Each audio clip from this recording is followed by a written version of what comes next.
5 taon akong naging anino sa likod ng iyong tagumpay, Enzo.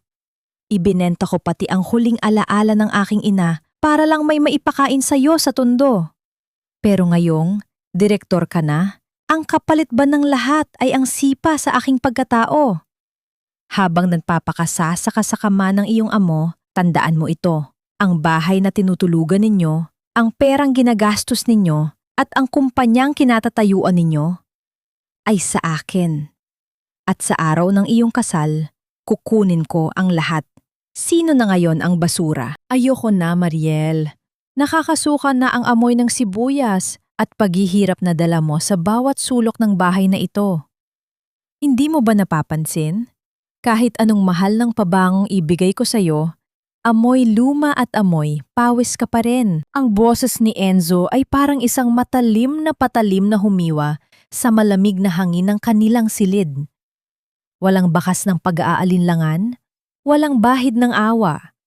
Ang bawat salita ay binitawan niya ng may kasamang pandidiri habang nakatingin sa kanyang asawa na para bang isa itong dumi sa kanyang mamahaling sapatos. Napatigil ang kamay ni Mariel sa pag-aayos ng lamesa.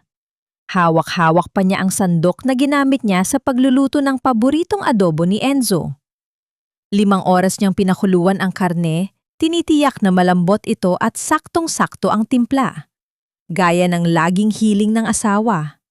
Ito ang kanilang 5 anibersaryo ng kasal.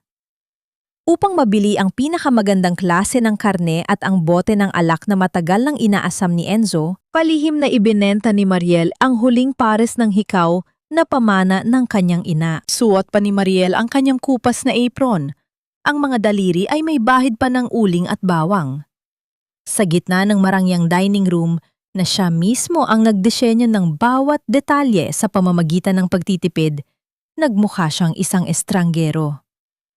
Ang liwanag ng chandelier ay tila naging mapang-api. Inilalantad ang bawat hibla ng kanyang pagod. Unti-unting nanigas ang mga kalamnan ni Mariel. Naramdaman niya ang isang matinding bara sa kanyang lalamunan. Isang emosyon na hindi makalabas. Isang sakit na mas matindi pa sa hiwa ng kutsilyo. Ang kanyang mga kamay ay nagsimulang manginig at ang mainit na sandok ay dahan-dahang nadulas mula sa kanyang pagkakahawak. Ang tunog ng pagbagsak ng kahoy na sandok sa makintab na sahig ay bumasag sa katahimikan, na sinunda ng tilamsik ng madilim na sarsa sa kanyang paanan. Pero hindi niya iyon naramdaman. Ang tanging nararamdaman niya ay ang unti-unting pagdurog ng kanyang puso sa loob ng kanyang dibdib. Enzo, anibersaryo natin na yon. Bulong ni Mariel. Ang boses ay halos hindi marinig. Parang isang marupok na sinulid na malapit ng maputol. Ibinenta ko ang mga hikaw ni Mama para lang... Wala akong pakialam sa mga lumang alahas mo. Sigaw ni Enzo, sabay hila sa kanyang kurbata na para bang nasasakal siya sa presensya ni Mariel. Iyan ang problema sa iyo, Mariel. Nakakulong ka sa nakaraan. Nakakulong ka sa hirap. Look at me. I am a director now. I deal with people like Celine. Sophisticated, brilliant, and powerful. At ikaw? Tuwing titingin ako sa iyo, naalala ko lang kung gaano tayo kaduha noon sa tundo. You are a living reminder of my failures, not my success. Sa pintuan ng kusina, lumitaw ang anyo ni Doña Remedios, ang ina ni Enzo. May dala itong pamaypay at ang kanyang mukha ay puno ng pangungutya. Ang tunog ng kanyang mga takong sa sahig ay parang bawat pitik ng orasan na naghuhudyat ng katapusan ni Mariel sa pamamahay na iyon. Tama ang anak ko, Mariel. Wika ni Remedios habang dahan-dahang lumalapit, ang bawat salita ay puno ng lason. Huwag mo nang ipilit ang sarili mo. Maging practical ka naman. Hindi ka na nababagay sa antas ng buhay ni Enzo. Look at your hands. Look at your face. You look like a maid. At sa totoo lang, yan lang naman ang silbi mo rito, di ba? Ang maglinis at magluto. Pero ngayon, kahit ang pagluluto mo, nakakasawa na. ang baho ng bahay na ito tuwing nagluluto ka ng mga pagkaing pangmahirap. Lumapit si Remedios kay Mariel at walang pasintabing kinuha ang platong puno ng adobo. Sa isang iglap, ibinuhos niya ang lahat ng pagkain sa basurahan sa harap mismo ni Mariel. Ang tunog ng pagkalamog ng pagkain sa loob ng plastik ay tila tunog ng pagtatapon sa 5 taon ng sakripisyo ni Mariel. May reservation kami sa isang French restaurant sa Makati kasama si Celine, sabi ni Enzo habang kinukuha ang kanyang susi ng sasakyan. Huwag mo na akong hintayin. At pagbalik ko, gusto ko nang makita ang pirma mo sa mga papel na iniwan ko sa lamesa sa kwarto. Don't make this harder, Mariel. Tanggapin mo na ang katotohanan na hanggang dito na lang tayo. Naiwan si Mariel na nakatayo sa gitna ng kusina. Ang bango ng adobo na kanina lang ay simbolo ng pag-ibig, ngayon ay amoy ng pagtataksil. Ang bawat patak ng luha na nagsimulang gumulong sa kanyang pisingi ay tila may dalang apoy, sinusunog ang bawat alaala ng lalaking pinagsilbihan niya ng higit pa sa kanyang sarili. Ang katahimikan ng bahay ay naging bingi. Ang tanging maririnig na lang ay ang malayo at paos na tunog ng makina ng sasakyan ni Enzo na paalis, dala ang lahat ng pangarap na binuo nila sa gitna ng hirap. Napatingin si Mariel sa kanyang mga palad, ang mga palad na naglaba, naglinis at nagtrabaho ng doble para lang makapagtapos si Enzo. Sa kanyang isipan, isang tanong ang paulit-ulit na umaalingaw-ngaw. Parang isang malungkot na himig na ayaw tumigil. Ito ba ang kapalit ng lahat? Ang itapon na parang basura sa sandaling hindi na kailangan? Hindi lumingon si Mariel, pero sa kabila ng kanyang pagkawasak, isang malamig na determinasyon ang nagsimulang gumapang sa kanyang mga ugat. Lumingon siya sa direksyon ng kanyang lumang silid kung saan nakatago ang isang maliit, itim na kahon na hindi kailanman binuksan ni Enzo. Ang kahon na naglalaman ng katotohanang hindi pa handang harapin ng mundong ito. Walang mas masakit pa sa panonood kung paano tupukin ng apoy ang mga huling tiraso ng iyong pagkatao, habang ang mga taong pinaglaanan mo ng buhay ay tumatawa sa iyong harapan. Ang usok mula sa likod ng bahay ay dahan-dahang pumasok sa bintana ng kusina. May dalang amoy ng nasusunog na tela at pait. Kumaripas ng takbo si Mariel palabas. Ang kanyang puso ay tila gustong kumawala sa kanyang dibdib sa tindi ng kaba. Doon, sa gitna ng hardin, nakatayo si Doña Remedios sa harap ng isang naglalagablab na drum. Isa-isang inihuhulog ng matanda ang mga damit ni Mariel. Ang mga simpleng blusa, ang paborito niyang bestido na suot niya noong unang promosyon ni Enzo, at ang mga lumang gamit na maingat niyang itinabi sa loob ng 5 taon. Nanay, huwag! Ano pong ginagawa ninyo? Hinihingan na lumapit si Mariel. Pilit na inaabot ang drum, pero mabilis siyang itinulak ni Remedios. Nililinis ko ang dumi sa pamamahay na ito, Mariel. Singhal ng matanda habang ang apoy ay sumasalamin sa kanyang mapang-aping mga mata. Sabi ni Enzo, aalis ka na rin lang, kaya mabuti pang sunugin na ang mga basurang ito. Ayaw naming mag-iwan ka ng kahit anong bahid ng kahirapan dito.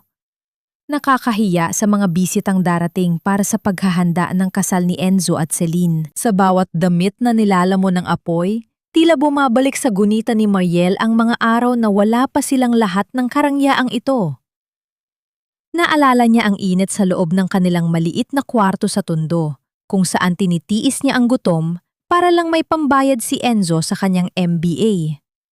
Naalala niya ang gabi na lumuha siya ng palihim habang ibinibenta ang huling alahas na pamana ng kanyang lola para lang magkaroon ng puhunan si Enzo sa kanyang unang proyekto. Ang bawat hibla ng tilang nagiging abo ay simbolo ng kanyang dugot pawis na binaliwala na lamang. Biglang nanlaki ang mga mata ni Mariel nang makita ang isang puting panyo na nakasabit sa gilid ng drum. Ang panyo ni Papa. Nanay, parang awa niyo na.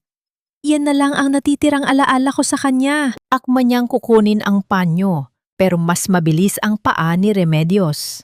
Inihulog ng matanda ang panyo sa lupa at walang awang tinapakan ito, pilit na ibinabaon sa putikan ang malinis na tela. Ang alaala ng tatay mong kasing pulubi mo ay walang puwang sa mansyong ito. Ang kailangan mo ay matutong lumugar, Mariel. Mula simula, isa ka lang namang tuntungan para maabot ng anak ko ang rurok. Ngayong nandoon na siya, wala ka ng silbi. Napatigil ang mundo ni Mariel. Nakatitig siya sa panyong puno na ng putik sa ilalim ng mamahaling tsinelas ni Remedios. Ang sakit na naramdaman niya ay hindi na lamang basta hapdi. Ito ay isang malalim at nanunuot na pagkapahiya na dahan-dahang nagiging isang matigas na bato sa loob ng kanyang puso. Eksakto namang pumasok ang sasakyan ni Enzo sa gate. Kasunod nito ang isang marangyang puting kotse. Lumabas si Enzo, masigla at nakangiti, kasama si Celine Aragon. Ang babae ay mukhang isang diyosa sa kanyang suot na silk dress. Bawat kilos ay puno ng otoridad at yaman. "Oh, look at this mess!" Maarting wika ni Celine habang nakatakip ang kamay sa kanyang ilong dahil sa usok. "Enzo, darling, bakit ba ang dumi-dumi pa rin ang paligid mo? I thought you already disposed of the trash." Tumingin si Enzo kay Mariel na para bang isang estranhero itong nakaharang sa kanyang daan. Walang bakas ng pagmamalasakit sa kanyang mga mata nang makita ang kanyang asawang nakaluhod sa putikan, umiiyak habang yakap ang isang maruming panyo. Sa halip na tulungan, lumapit si Enzo kay Celine at malambing itong inakbayan. "I'm sorry, love. May mga bagay lang talagang mahirap itapon agad dahil masyadong makapit," sabi ni Enzo, sabay sulyap ng may pandidiri kay Mariel. Sa harap ni Mariel, sa harap ng kanyang biyenan, at sa harap ng lahat ng kanilang mga katulong, dahan-dahang iniyuko ni Enzo ang kanyang ulo at hinalikan si Celine sa mga labi. Isang halik na puno ng pag-angkin. Isang halik na tuluyang tumapos sa anumang natitirang pag-asa sa puso ni Mariel. "Happy anniversary, Mariel!" Bulong ni Celine nang silang dalawa na lang ang magkatapat. Isang mapang-uyam ng ngiti ang nakapaskil sa kanyang mga labi habang iniabot ang isang kulay lila na sobre. "Invitation yan sa wedding namin next month. You're invited." As a witness to how much Enzo has upgraded, nanginginig na tinanggap ni Mariel ang sobre. Ang lamig ng papel ay tila kuryenteng gumapang sa kanyang buong katawan. Habang pinapanood niyang pumasok ang tatlo sa loob ng bahay na siya ang naghirap na itayo, naramdaman ni Mariel ang isang kakaibang katahimikan sa kanyang paligid. Hindi na siya umiyak. Ang kanyang mga mata na kanina ay puno ng luha, ngayon ay tila naging dalawang malamig na tipak ng yelo. Dahan-dahan siyang tumayo, pinagpag ang putik sa kanyang tuhod at mahigpit na ikinubli ang maruming panyo sa loob ng kanyang palad. Lumingon siya sa huling pagkakataon sa drum na puno na ngayon ng abo. "Akala ninyo ay tapos na ang lahat?" Bulong ni Mariel sa kanyang sarili. Ang kanyang boses ay tila nagmula sa kailaliman ng lupa. "Pero hindi ninyo alam na ang abong ito ang magiging mitsa ng inyong pagbagsak." Kinuha niya ang kanyang lumang cellphone at may tinawag ang numero na 5 taon na niyang hindi ginagamit. "Lolo Ben, tapos na ang paghihintay. Susunduin mo ba ako? O kailangan ko pang ipakita sa kanila kung sino talaga ang may-ari ng lupang kinatatayuan nila?" "Huwag mo nang bilangin ang mga taon, Mayel. Bilangin mo na lang ang halaga ng perang mawawala sa iyo kung pipiliin mo pang magpumilit sa isang pintuang matagal ng nakasara." Ang boses ni Celine ay kasing lamig ng bakal. Habang nakatayo siya sa gitna ng sala, hawak ang isang baso ng mamahaling wine. Ang bawat hakbang niya sa makintab na naranasahig ay tila isang pag-angkin sa teritoryong binuo ni Mariel sa loob ng 5 taon. Tumingin siya sa paligid ng may pangungutya. Hinahawakan ang mga kurtinang si Mariel mismo ang nagtahi na para bang may nakatagong dumi sa bawat himaymay nito. "Alam mo, Mariel, honesty is a luxury you clearly can't afford." Pagpapatuloy ni Celine habang dahan-dahang lumalapit. "Nakakaawa ka. You spent 5 years being a martyr thinking that love is enough to keep a man like Enzo. Pero tingnan mo ang sarili mo. You're like an old, worn-out rag. Ginamit, napakinabangan. At ngayon, Dapat nang itapon para mapalitan ng bago at mas dekalidad. Nakahulog ang mga balikat ni Mariel habang nakatayo siya malapit sa pintuan. Ang anino ni Enzo ay makikita sa kabilang kwarto, abala sa pag-aayos ng kanyang mga gamit, tila walang naririnig o baka mas tamang sabihing ayaw makialam. Ang kawalan ng kibo ni Enzo ang pinakamatalim na tinik na bumaon sa puso ni Mariel sa mga sandaling iyon. Ang lalaking ipinaglaban niya sa lahat ay hinahayaan na lamang siyang tapakan ng ibang tao sa loob ng sarili niyang tahanan. Dahan-dahang binuksan ni Celine ang kanyang mamahaling designer bag at kumuha ng isang makapal na sobrang kulay kape. Inihagis niya ito sa ibabaw ng lamesa at ang tunog ng pagbagsak nito sa kahoy ay tila isang huling sampal sa pagkatao ni Mariel. "Severance pay mo yan," sabi ni Celine nang may mapang-asar na ngiti. "I computed it based on the average salary of a high-end house help in Makati, plus interest para sa lahat ng mga sakripisyo na madalas mong isumbat kay Enzo. 50,000 pesos. Malaki na yan para sa isang tulad mong babalik lang naman sa hirap. Gamitin mo yan para makabili ng bagong dangal kung may nabibili pang ganoon sa palengke." Naramdaman ni Mariel ang pag-akyat ng dugo sa kanyang mukha. Hindi dahil sa galit, kundi dahil sa matinding kahihiyan na naging lason sa kanyang sistema. Ang bawat salita ni Celine ay tila isang karayom na tumutusok sa kanyang mga sugat. Pilit na pinapaalala sa kanya na sa mata ng mga taong ito, siya ay wala, kundi isang gamit na nawalan na ng halaga. Tiningnan ni Mariel ang sobre. Ang perang laman nito ay tila naging marumi sa kanyang paningin. Gusto niyang sumigaw. Gusto niyang saktan ang babaeng nasa harap niya. Pero ang kanyang katawan ay tila naging bato. Ang kanyang lalamunan ay tuyong-tuyo at ang bawat paghinga niya ay nagdudulot ng hapdi sa kanyang dibdib. "Bakit, Celine?" Sa wakas ay naibulong ni Mariel. "Bakit kailangan mong maging ganito kalupit? Wala akong ginawang masama sa'yo." Tumawa si Celine, isang maikli at matalas na tawa na tila bumasag sa katahimikan ng gabi. "Because life is a competition, Mariel. At ikaw, simula't simula pa lang, talunan ka na. Enzo didn't love you. He loved the convenience you provided. Na yung ako na ang nagbibigay ng tagumpay sa kanya, you're just a liability. Huwag mo nang hintaying kaladkarin ka pa ng mga security bukas ng umaga. Take the money and vanish." Tumalikod na si Celine at humakbang patungo sa hagdan. Ang kanyang bawat yapak ay tunog ng tagumpay. "Oh, and by the way," lumingon siya ng may huling tirada. "Don't bother looking for your wedding photos. Pinatapon ko na sa basurahan kasama ng mga tirang pagkain kanina. They don't match the new aesthetic of this house." Naiwan ang katahimikan sa sala, isang uri ng katahimikang tila bumabalot sa buong pagkatao ni Mariel. Tumiin siya sa bintana at nakita ang isang itim na sasakyang dahan-dahang huminto sa tapat ng kanilang gate. Ang mga ilaw nito ay tumatama sa kanyang muka, nagbibigay ng isang liwanag sa gitna ng kanyang kadiliman. Dahan-dahang lumapit si Mariel sa lamesa. Hindi niya kinuha ang sobre. Sa halip, kinuha niya ang kanyang lumang pitaka at ang maruming panyo ng kanyang ama. Sa isang sandali ng hindi maipaliwanag na lakas, iniangat niya ang kanyang ulo. Ang kanyang mga mata, na dati ay puno ng pagmamahal para kay Enzo, ngayon ay wala nang makikita, kundi isang malamig at matalim na desisyon. "Ang perang ito?" Simula ni Mariel. Ang kanyang boses ay hindi na nanginginig. "Ay magiging mitsa ng inyong pagkagutom. Tandaan mo ang gabing ito, Celine, dahil ito ang huling gabi na magagawa mong tumawa ng ganyan." Lumabas si Mariel ng bahay nang walang lingon-lingon.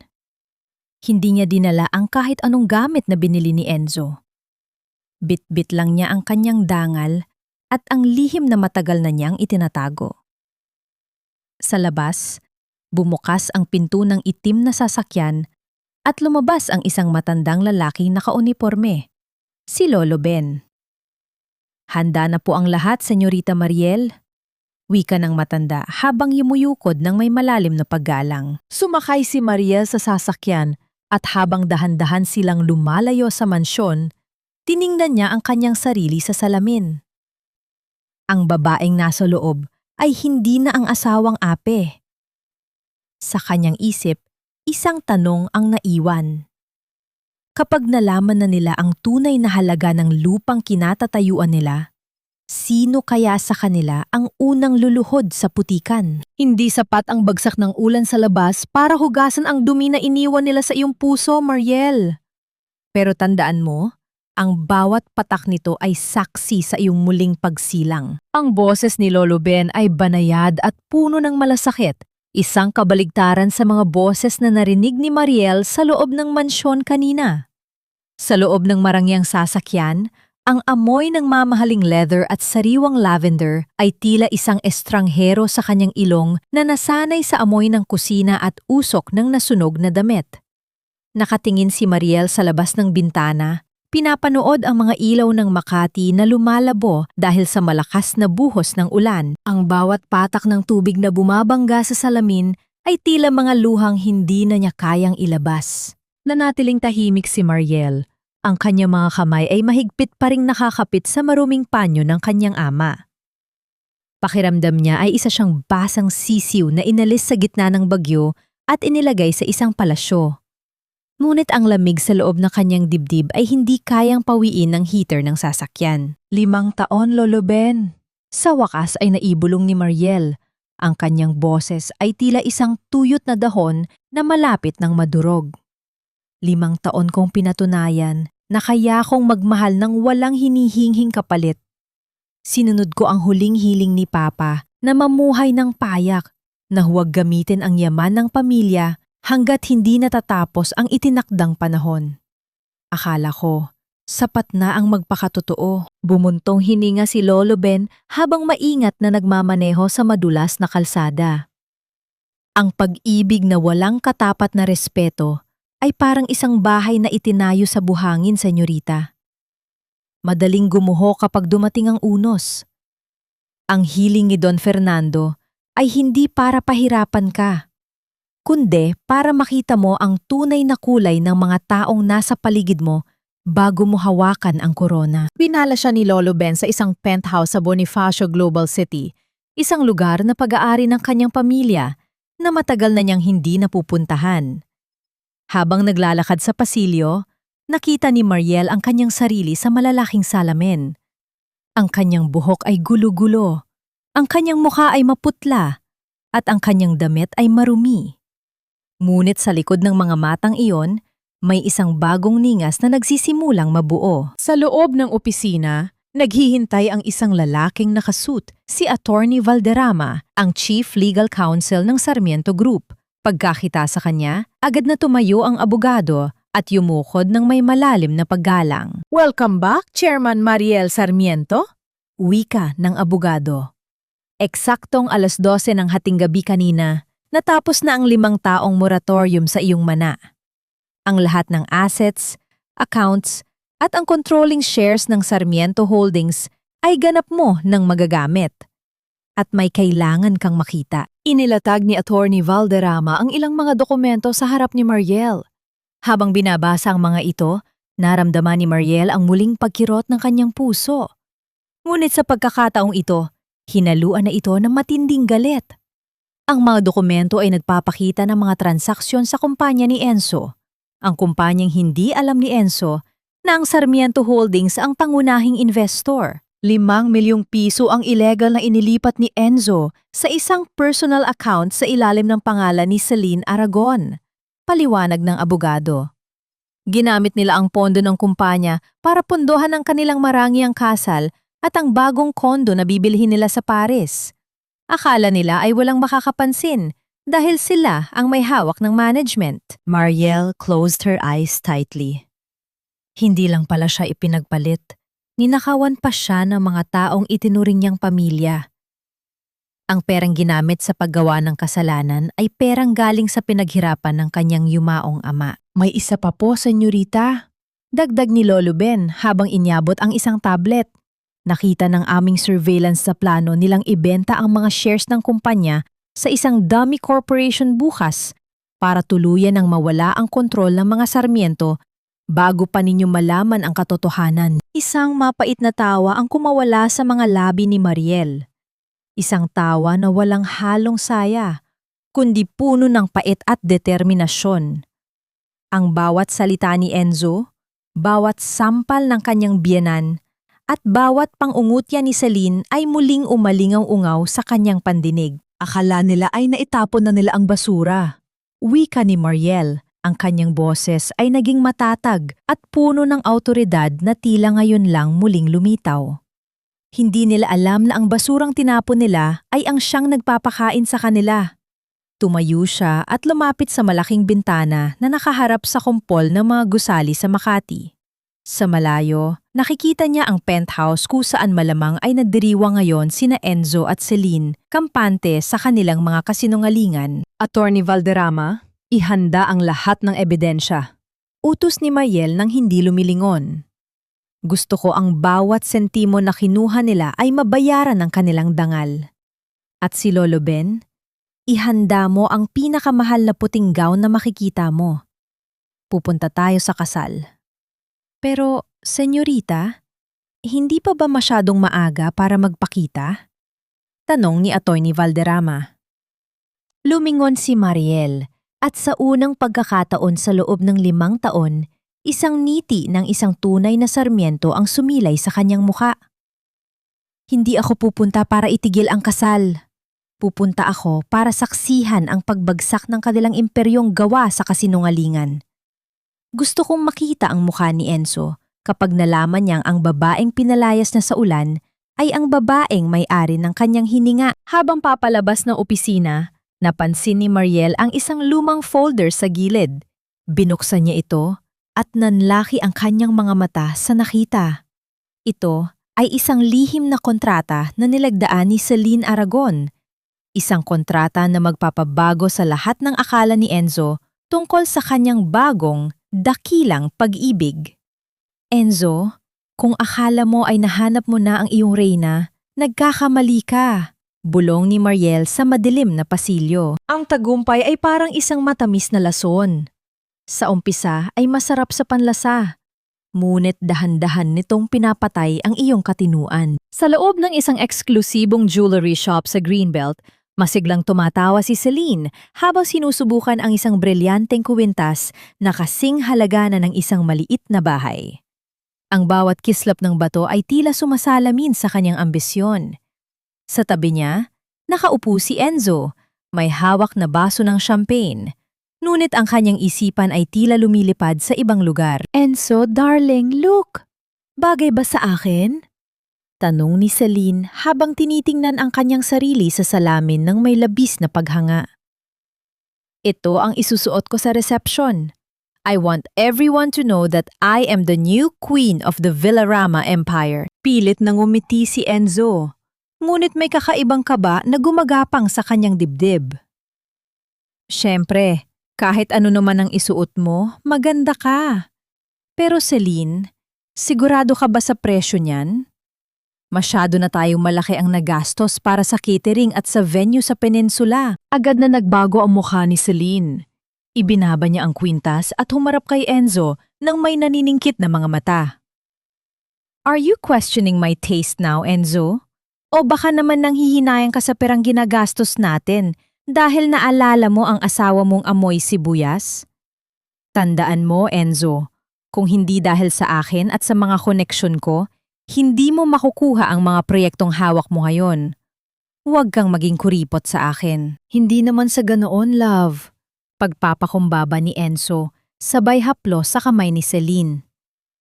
Gusto ko lang siguraduhin na stable ang lahat. May mga transactions kasi sa kumpanya na tila hindi ko ma-access nitong huling 2 oras. Baka may system glitch lang. Glitch lang yon, huwag kang praning. Sagot ni Celine bago muling humarap sa salamin. Focus on our big day. Bukas, magiging ganap na ang lahat. Wala nang Mariel na hahadlang sa atin. Habang nagaganap ang maranyang paghahanda ng dalawa, sa kabilang panig ng lungsod, Isang kakaibang pagbabago ang nagaganap sa loob ng isang pribadong suite.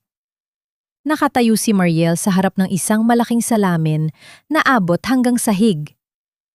Wala na ang kupas na apron, wala na ang amoy ng bawang at pawis. Isang grupo ng mga estilista ang tahimik na nagtatrabaho sa kanyang paligid. Ang kanyang buhok, na dati ay laging nakapusod lang ng madali, ngayon ay bagsak at makintab na parang seda. Ang kanyang balat ay tila nagkaroon ng bagong buhay pagkatapos ng mga espesyal na treatment. Ngunit ang pinakakapansin-pansin ay ang kanyang mga mata. Wala na doon ang lungkot at pagsusumamo. Ang natira ay isang malamig at matalim na katalinuhan. Senyorita, narito na po ang kailangang dokumento. Waika ni Attorney Valderrama habang inilalagay ang isang folder sa ibabaw ng lamesa. Kinumpirma na ng bangko. Lahat ng accounts na ginagamit ni Enzo para sa operasyon ng kanyang kumpanya ay nasa ilalim na ng temporary freeze order dahil sa hinalang money laundering at embezzlement. Hindi niya alam, pero ang perang pambayad niya sa hotel bukas ay hindi napapasok. Hinaplos ni Mariel ang tela ng kanyang puting gown na nakasabit sa gilid. Hindi ito gown ng isang bride na naghahangad ng pag-ibig. Ito ay baluti ng isang mandirigmang handang kumuha ng katarungan. Hayaan mo siyang magpakasaya sa huling gabi ng kanyang panaginip, attorney? Mahinahong sabi ni Mariel. Ang kanyang boses ay tila isang banayad na hanging may dalang babala. Gusto kong maramdaman niya ang rurok ng tagumpay bago ko iparamdam sa kanya ang bagsak ng katotohanan. Kamusta naman ang investigasyon kay Celine? Tama po ang hinala ninyo. Sagot ng abogado. Si Celine Aragon ay hindi ang mayamang tagapagmana na ipinapakilala niya. Siya ay baon sa utang sa ibang bansa at ginagamit lang niya ang kumpanya ni Enzo para makakuha ng pondo na itatakas niya pagkatapos ng kasal. May hawak din kaming ebidensya na nakikipag-ugnayan siya sa isang kariban na kumpanya para ibenta ang mga trade secrets ni Enzo. Isang mapait ng ngiti ang sumilay sa mga labi ni Mariel. So, pareho silang manliligaw ng kapalaran? Bagay nga silang magsama. Isang lalaking bulag sa ambisyon at isang babaeng eksperto sa panloloko. Sa gitna ng usapan, lumapit si Mariel sa isang lumang portrait ng kanyang ama na dinala ni Lolo Ben sa suite. Hinawakan niya ang frame ito. Ang kanyang mga daliri ay tila humihingi ng basbas. Papa, patawad kung naging mahina ako sa loob ng 5 taon. Akala ko ay sapat na ang maging mabuting tao. Pero ngayon, natutunan ko na ang kabutihan na walang proteksyon ay madaling abusuhin. Bukas, ibabalik ko ang dangal ng pangalang Sarmiento. Ang gabi ay lumalim at sa mansyon ng mga Villarama, abala si Doña Remedios sa pag-aayos ng kanyang mga alahas para sa bukas. Panay ang tawag niya sa kanyang mga kaibigan. Ipinagmamalaki ang billionaire na manugang na si Celine at ang basurang sa wakas ay naitapon na niya. Ang tunog ng kanyang halahak ay umalingaw-ngaw sa malaking bahay. Hindi niya alam na ang bawat tawa niya ay tila isang pako sa kabaong ng kanilang kasaganahan. Eksaktong 3:00 ng madaling araw, nagising si Enzo dahil sa isang tawag sa kanyang cellphone. Ang kanyang mukha ay biglang namutla nang mabasa ang text mula sa kanyang finance officer. Sir, may problema tayo. Ang credit cards ninyo ay biglang na-decline lahat. Kahit ang pambayad sa huling setup ng reception ay hindi maiproseso. Sinasabi ng bangko na ang utos ay galing sa main board of investors. Nang inginig ang mga kamay ni Enzo habang sinusubukan niyang tawagan ng bangko, pero walang sumasagot. Tumingin siya sa natutulog na si Celine sa kanyang tabi. Isang malamig na pawis ang gumulong sa kanyang noo. Sa kabilang panig ng lungsod, nakatayo si Mariel sa balkonahe ng kanyang penthouse, nakatingin sa pagsikat ng araw sa silangan. Ang huling hapunan ay tapos na, Enzo. Bulong niya sa hangin. Oras na para sa iyong paghuhukom. Lumabas ka na. At wag na wag mo nang tatangkain pang balikan ang pintuang ito. Dahil sa bawat segundo na nakatayo ka rito, Nadudumihan ang aming hangin. Ang boses ni Doña Remedios ay kasing talas ng kidlat na gumuguhit sa madilim na kalangitan ng Makati. Sa isang iglap, naramdaman ni Mariel ang isang malakas na tulak sa kanyang balikat na nagpabalansi sa kanya palabas ng malaking pinto ng mansyon. Kasunod nito ang paglipad ng kanyang kaisa-isang luma at kupas na maleta na bumagsak sa basang semento ng driveway. Ang tunog ng pagtama ng plastik sa matigas na sahig ay tila tunog ng pagkabali ng kanyang huling pag-asa. Humahagupit ang hangin at ang ulan ay tila mga latigo na humahampas sa manipis na blusa ni Mariel. Nakatayo siya doon, nanginginig ang buong katawan habang ang tubig ay mabilis na bumabasa sa kanyang buhok at dumadaloy sa kanyang mga mata na parang walang katapusang luha. Sa loob ng mainit at maliwanag na sala, nakita niya si Enzo. Nakatayo ang kanyang asawa, ang lalaking ipinaglaban niya sa loob ng 5 taon, hawak ang isang baso ng alak, tahimik na pinapanood ang kanyang pagpapalayas nang walang kahit kaunting bakas ng pagsisisi. Enzo, kahit ang mga gamit ko lang na galing kay Papa. Ang paos na sigaw ni Mariel ay nilamon ng dagundong ng kulog. Hindi lumingon si Enzo. Sa halip, lumapit si Celine sa tabi nito at dahan-dahang isinara ang malaking pintong nara. Ang huling nakita ni Mariel bago tuluyang magdilim ang kanyang mundo ay ang mapang-uyam na ngiti ni Celine at ang malamig na pantalikod ni Enzo. Ang tunog ng pag-lock ng pinto ay umalingaw-ngaw sa kanyang pandinig. Isang huling hatol na siya ay hindi nakabilang sa buhay na binuo niya sa pamamagitan ng kanyang sariling dugo at pawis. Nakaluhod si Mariel sa gitna ng ulan. Ang kanyang mga kamay ay bumaon sa malamig at basang semento. Ang lamig ng gabi ay nanunuot sa kanyang mga buto, ngunit mas matindi ang ginaw sa loob ng kanyang dibdib. Naalala niya ang bawat gabing nagpuyat siya para tulungan si Enzo sa mga report nito. Ang bawat sentimo na tinipid niya para lang makabili ito ng maayos na suit para sa mga interview. Lahat ng iyon ay itinapon na parang basurang walang halaga sa isang madilim at maulang gabi. Dahan-dahan niyang inabot ang kanyang maleta na bumukas dahil sa pagkakabagsak. Nakita niya ang kanyang mga lumang damit na ngayon ay babad na sa tubig ulan at putik. Sa gitna ng kaguluhan, nakita niya ang isang maliit na plastik na naglalaman ng mga tuyong bulaklak mula sa libing ng kanyang ama. Nilapitan niya ito at niyakap ng mahigpit sa kanyang dibdib, pilit na pinoprotektahan mula sa bagsak ng ulan. Ito na lang ang natitira sa kanya, ang alaala ng isang taong tunay na nagmahal sa kanya. "Patawad, Papa! Naging bulag ako!" Bulong ni Mariel. Ang kanyang boses ay nanginginig sa pag-itan ng hikbi at ginaw. Ang kanyang lalamunan ay tila may nakabarang matutulis na bubog sa bawat paglunok. Ang bawat patak ng ulan na tumatama sa kanyang balat ay tila nagpapaalala sa kanya ng kanyang kahangalan. Sa kabilang bahagi ng bakod, ang mga gwardiya na dati ay yumuyukod sa kanya ay nakatingin lang sa malayo, umiiwas sa kanyang mga mata dahil sa utos ni Remedios. Ang pag-iisa ni Mariel ay naging ganap. Ang lungsod na dati ay puno ng pangarap para sa kanila ni Enzo ay naging isang malaki at malupit na kulungan ng sakit. Ngunit sa gitna ng kanyang pagkasira, habang ang ulan ay patuloy na bumubuhos, isang kakaibang pakiramdam ang nagsimulang gumapang sa kanyang mga ugat.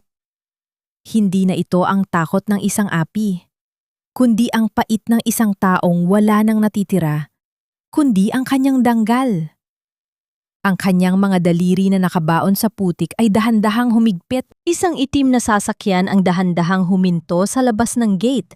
Ang mga ilaw nito ay tumama sa nanginginig na anyo ni Mariel. Ang anino ng sasakyan yon ay tila isang malaking banta sa katahimikan ng gabi. Sino ang darating sa ganitong oras para saksihan ang kanyang kahihiyan? O ito na ba ang huling kabanata ng kanyang paghihirap bago siya tuluyang lamunin ng dilim? Tumingin si Mariel sa direksyon ng sasakyan. Ang kanyang mga mata ay naniningkit sa gitna ng liwanag at ulan. Sa sandaling iyon, Ang tanging naririnig na lang niya ay ang sarili niyang pintig ng puso. Isang pintig na nagsasabing hanggat humihinga siya, hindi pa tapos ang laban. Senyorita Mariel, huwag mong hayaang ang putik sa iyong mukha ang magdikta ng iyong bukas. Ang gintong nakabaon sa lupa ay nananatiling ginto, gaano man kadumi ang paligid nito. Ang boses ni Lolo Ben ay parang isang mainit na kumot na bumalot sa nanginginig na katawan ni Mariel. Sa loob ng sasakyan, ang katahimikan ay nababasag lamang ng mahinang ugong ng aircon at ang tunog ng pag-andar ng wiper sa salamin.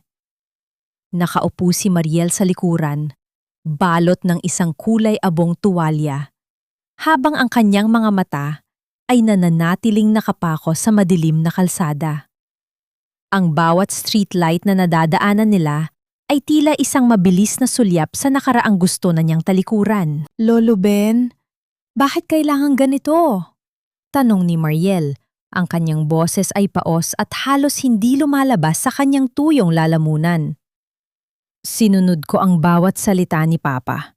Sabi niya, Mariel, huwag mong ipakita ang iyong yaman. Hanapin mo ang lalaking mamahalin ka dahil sa iyong puso, hindi dahil sa iyong bank account. Ginawa ko naman, di ba? Nagtiis ako. Nagpakumbaba ako. Bumuntong hininga ang matanda. Ang kanyang mga mata sa rearview mirror ay puno ng lungkot at paggalang. Ang hiling ng iyong ama, si Don Fernando, ay isang pagsubok hindi lamang para sa lalaking mapipili mo, kundi para na rin sa iyong sariling katatagan. Gusto niyang matiyak na bago mo hawakan ang Sarmiento Holdings, alam mo ang pakiramdam ng walang sandigan? Pero ang pagtataksil ni Enzo, yon ay sa isang bagay na hindi nakasama sa plano. Kumigil ang sasakyan sa tapat ng isang pamilyar, ngunit matagal nang kinalimutang gate sa Forbes Park, ang mansyon ng mga Sarmiento. Hindi ito ang modernong bahay ni Enzo na puno ng pekeng karangyaan. Ito ay isang klasikong palasyo ng tunay na yaman at kasaysayan. Pagkabukas ng pinto, sinalubong sila ni Attorney Valderrama. Senyorita, narito na ang huling testamento ni Don Fernando. Wika ng abogado habang iniabot ang isang luma at selyadong sobre. Nang inginig ang mga daliri ni Mariel habang binubuksan ang papel. Sa loob ay may isang sulat kamay na mensahe mula sa kanyang ama. Anak, kung binabasa mo ito, ibig sabihin ay natapos na ang 5 taon ng iyong pagtitiis. Kung masaya ka sa piling ng iyong asawa, ang yamang ito ay magiging regalo sa inyong dalawa. Ngunit kung ikaw ay luhaan at sugatan, gamitin mo ang bawat sentimo ng aking pinaghirapan para bawiin ang iyong dangal. Huwag kang papayag na tapakan ang pangalang Sarmiento. Naramdaman ni Mariel ang isang mainit na emosyong dumadaloy sa kanyang mga ugat. Hindi na ito ang hapdi ng pag-ibig, kundi ang apoy ng isang anak na nakahanap ng kanyang boses. Sa loob ng sobre, may isa pang maliit na susi. Ang susi sa isang vault na naglalaman ng mga dokumentong magpapatunay na ang lupang kinatatayuan ng opisina ni Enzo, ang building kung saan siya nagtatrabaho at maging ang puhunan ng kumpanyang ipinagmamalaki nito ay nagmula sa isang sikretong trust fund na kontrolado ni Mariel. Attorney Valderrama, tawag ni Mariel. Ang kanyang boses ay biglang naging matatag. Walang bakas ng nanginginig na asawa kanina. Iproseso ang lahat. Gusto kong malaman ni Enzo na ang bawat hininga ng kanyang karera ay utang niya sa akin. At tungkol kay Celine, hanapin ninyo ang lahat ng butas sa kanyang background. Alam kong may itinatago ang babaeng yun. Nagawa na po namin, senyorita. Sagot ng abogado ng may tipid ng ngiti. Si Celine Aragon ay sangkot sa isang malaking utang sa Singapore at ginagamit niya si Enzo bilang exit strategy. Plano niyang itakas ang pondo ng kumpanya ni Enzo bago pa ito malugi. Isang mapait at matalim na tawa ang kumawala sa mga labi ni Mariel. Nakatingin siya sa kanyang refleksyon sa malaking salamin ng mansyon. Ang babaeng nakikita niya ay may mansa pa ng putik sa pisingi. Pero ang kanyang tindig ay tila isang reyna na muling kinuha ang kanyang korona. Lolo Ben? Utos ni Mariel. Pumunta ka sa kumpanya bukas. Huwag kang magpapakilala. Gusto kong marinig ang bawat plano nila para sa kasal. At attorney, ihanda ang foreclosure notice para sa bahay ni Enzo. Gusto kong matanggap niya iyon sa mismong umaga ng kanyang kasal. Sigurado po ba kayo, senyorita? Tanong ni Lolo Ben.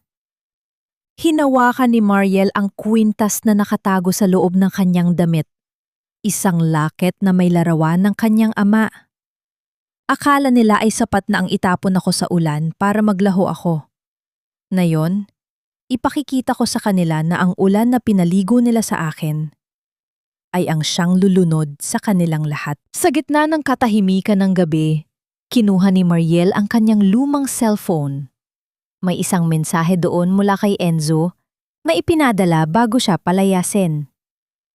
Sana mamatay ka na sa hirap, Mariel. You are nothing without me. Dahan-dahang pinindot ni Mariel ang delete.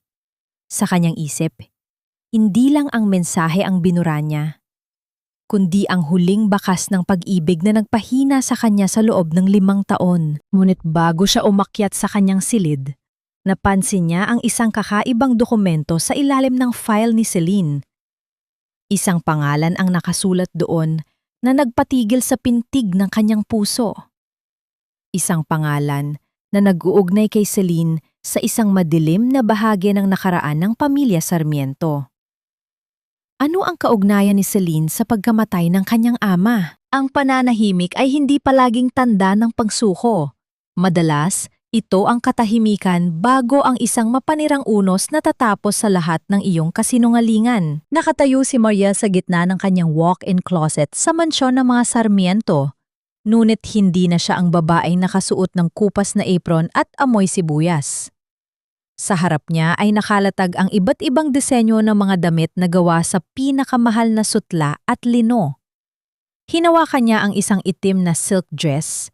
Ang lamig nito sa kanyang balat ay tila nagpapaalala sa kanya na wala ng puwang ang init ng luha sa kanyang bagong mundo. Senyorita, handa na po ang mga pirma para sa pagbawi ng corporate guarantee sa Villarama Construction. Wika ni Attorney Valderrama habang nakatayo sa may pintuan. Sa oras na ilabas natin ito, ang lahat ng utang ni Enzo sa mga supplier ay agad na magiging due and demandable. Hindi siya makakabayad. Tumingin si Mario sa kanyang refleksyon. Ang kanyang buhok ay maingat na inayos. Ang kanyang balat ay kumikinang sa ilalim ng mga ilaw at ang kanyang mga mata ay may talim na hindi kayang tapatan ng kahit anong iyas.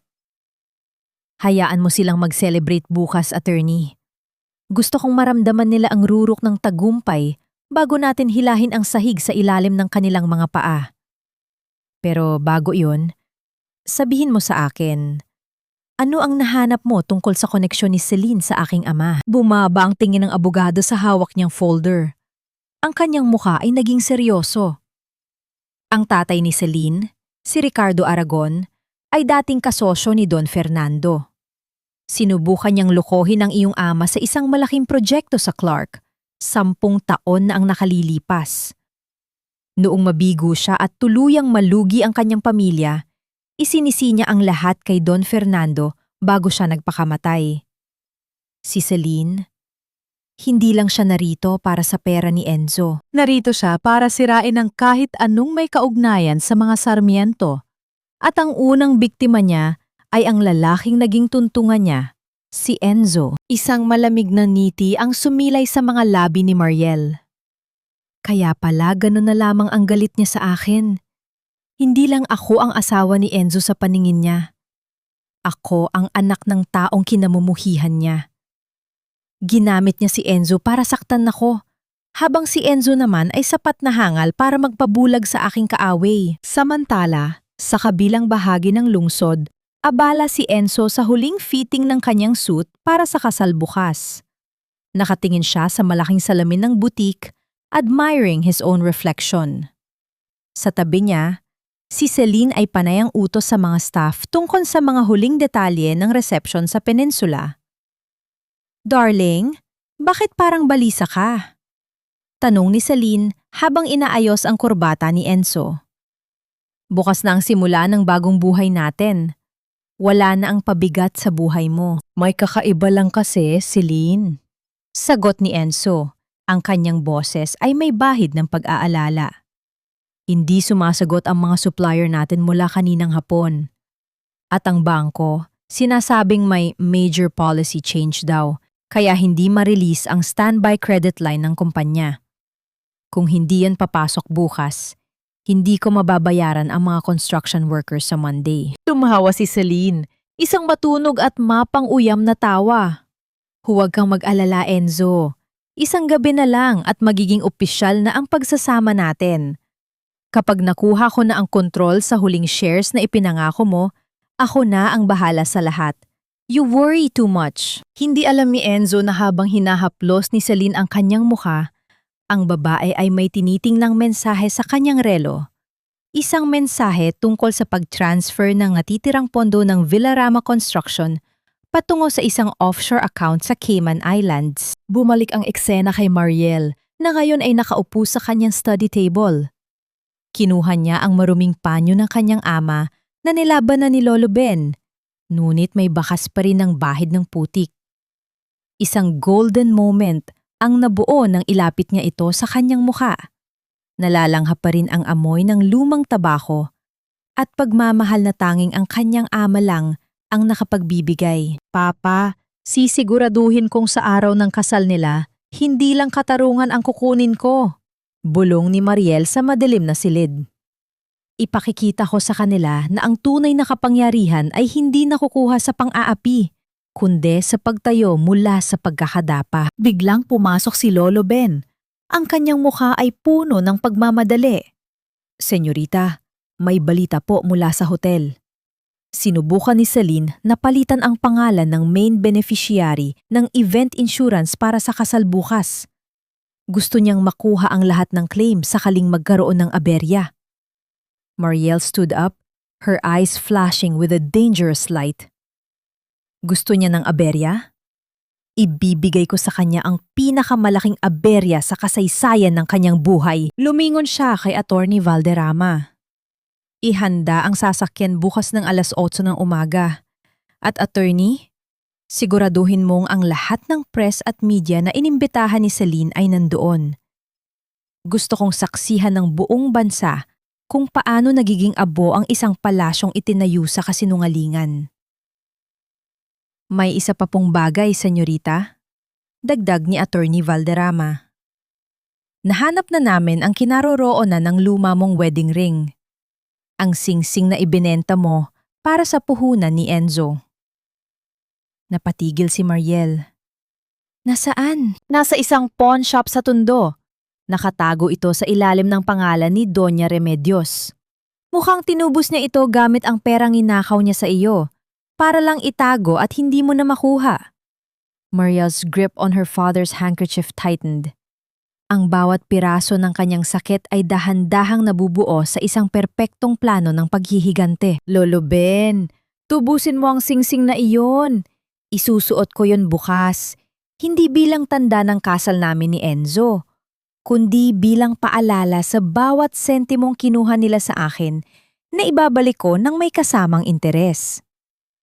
Ang gabi, bago ang kasal ay naging mahaba at puno ng tensyon.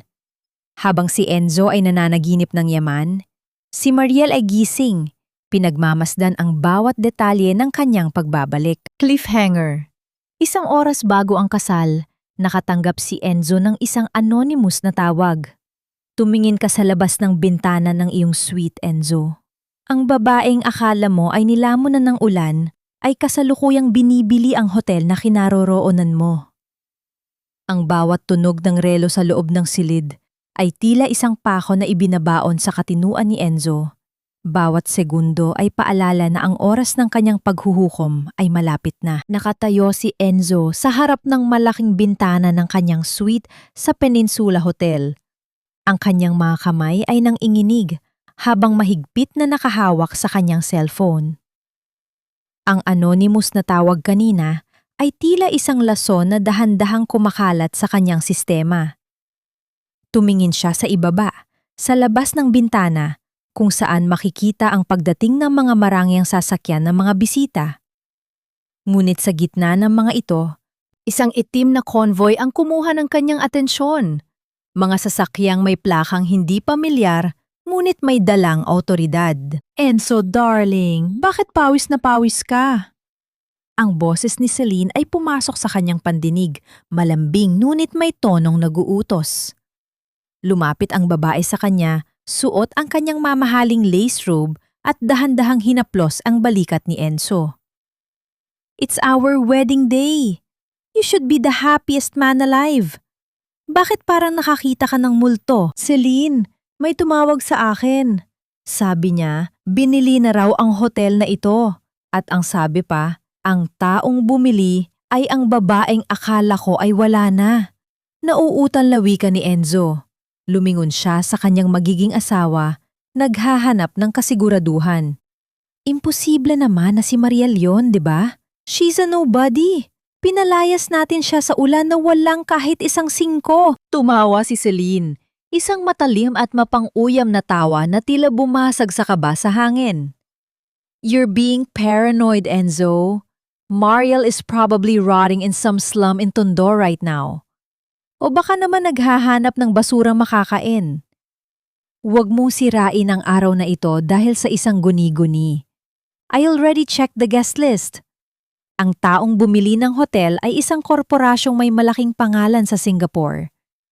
It's business, Enzo, not some drama. Sa kabilang bahagi ng hotel, sa isang private VIP lounge, isang kakaibang eksena ang nagaganap. Nakaupo si Mariel sa isang swivel chair. Ang kanyang likuran ay nakaharap sa pintuan. Suot niya ang isang puting silk suit na may mga detalye ng gintong burda. Hindi ito mukhang damit ng isang bride, kundi baluti ng isang emperatris. Dahan-dahang lumapit si Lolo Ben, hawak ang isang maliit na velvet box. Binuksan niya ito sa harap ni Mariel. Doon, sa loob ng kahon, ay ang lumang wedding ring ni Mariel, ang singsing na ibinenta niya 5 taon na ang nakalilipas para sa pangarap ni Enzo. Nakuha na po namin, senyorita, wika ni Lolo Ben. Ang kanyang boses ay puno ng emosyon. Tinubos po namin sa pawn shop sa Tondo. Nakasulat pa rin ang petsa ng inyong kasal sa loob. Hinawakan ni Mariel ang singsing. Isang golden moment ang nabuo nang mapansin niya ang maliliit na gasgas sa paligid nito. Mga gasgas na nakuha niya noong naglalaba siya at nagilinis ng bahay para sa asawang walang utang na loob.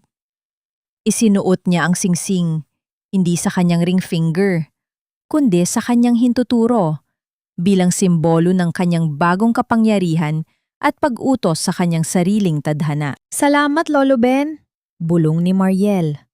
Ang singsing na ito ay nagsilbing saksi sa aking pagiging alipin.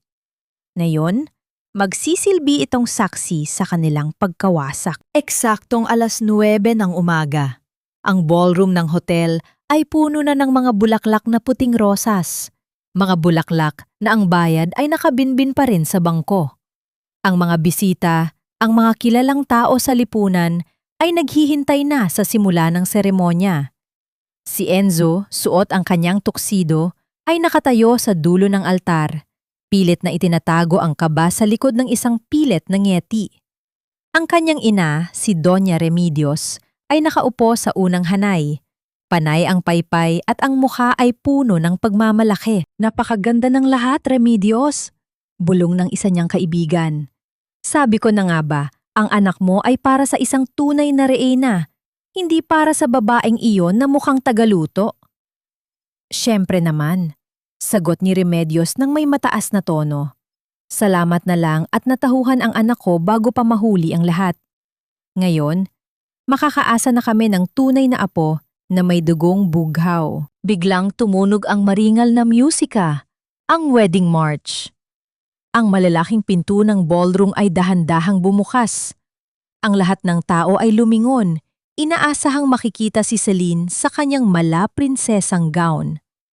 Ngunit ang pumasok ay hindi si Celine. Ang mga ilaw ng ballroom ay biglang nag-flicker at ang musika ay tumigil ng pabigla na pinalitan ng isang mabigat at seryosong katahimikan. Ang pumasok ay isang grupo ng mga lalaking nakasuit na pinangungunahan ni Attorney Valderrama.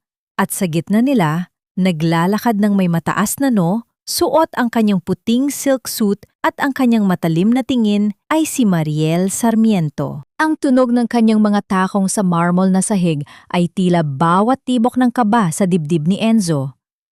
Ang bawat hakbang ni Mariel ay may dalang awtoridad na nagpatahimik sa buong silid. Naladlag ang panyo ni Doña Remedios sa sahig. Namutla si Enzo at halos mabitawan niya ang singsing na hawak niya. Ang lahat ng mga bisita ay nagsimulang magbulungan. Ang iba ay kinuha ang kanilang mga cellphone para kumuha ng video. Mariel? Ang tanging salitang lumabas sa nangangatog na labi ni Enzo. Tumigil si Mariel sa gitna ng pasilyo. Ilang metro lamang ang layo mula sa altar. Lumingon siya sa paligid, sa mga bulaklak, sa mga bisita, at sa huli ay itinuon ang kanyang mga mata kay Enzo. Ituloy ninyo ang kasal. Wika ni Mariel, ang kanyang boses ay malinaw at umaalingaw-nangaw sa buong ballroom.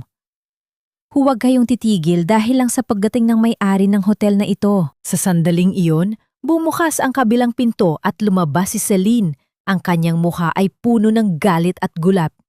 What are you doing here, you trash? Guards! Get her out of here! Ngunit walang gwardiya na gumalaw. Sa halip, ang head of security ng hotel ay lumapit kay Mariel at yumukod ng mababa. Anong ibig sabihin ito? Sigaw ni Remedios na tumayo na mula sa kanyang upuan. Mariel smiled. Isang ngiting hindi nakakarating sa mga mata. Ibig sabihin nito, Remedios, ang basurang itinapon ninyo sa ulan ay ang siyang bumili ng inyong mga pangarap ngayong umaga. Cliffhanger. Habang nagkakagulo, biglang lumapit si Attorney Valderrama kay Enzo at inyabot ang isang asul na folder. Mr. Valderrama, bago ka magpakasal, baka gusto mong basahin ang report tungkol sa babaeng nasa tabi mo. O baka mas gusto mong unahin ang foreclosure notice para sa bahay na tinutulugan mo kagabi. Ang pag-ibig na itinayo sa ibabaw ng luha ng iba ay parang isang kastilyong buhangin. Sa isang iglap ng katotohanan, ito ay guguho at maglalaho. Ang boses ni Mariel ay parang isang malamig na hampas ng hangin na nagpatahimik sa buong ballroom. Nakatayo siya sa gitna ng pasilyo, ang kanyang puting silk suit ay kumikinang sa ilalim ng mga chandelier, tila isang liwanag na naglalantad sa bawat dumi ng silid.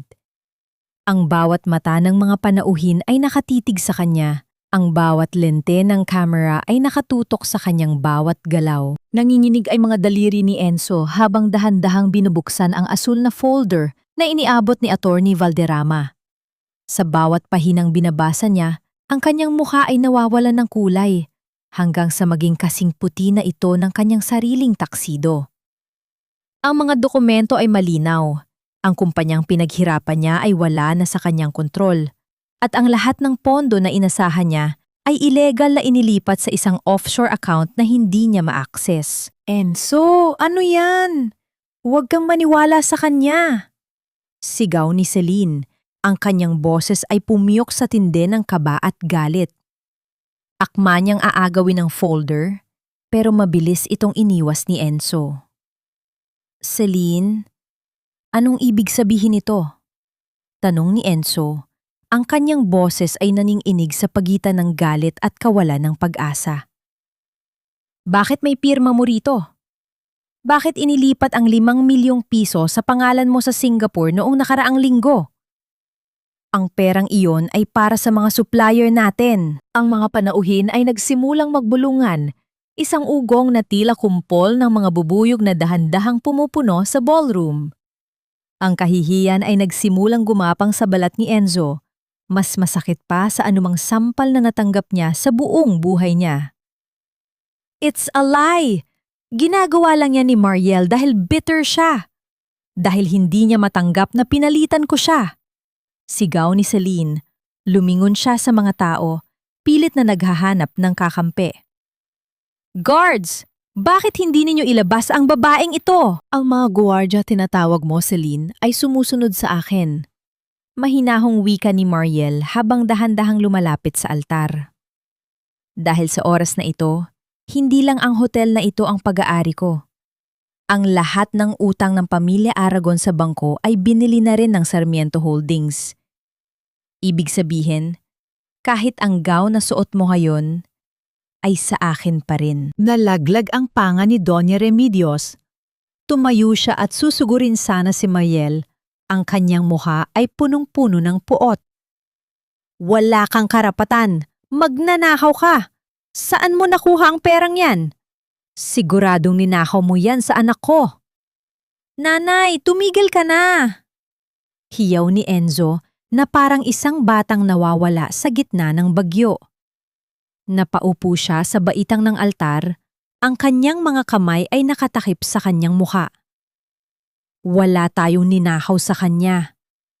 Siya ang nagbigay ng lahat. Tumingin si Mariel kay Remedios, isang tinging puno ng awa, ngunit may kasamang matibay na paninindigan.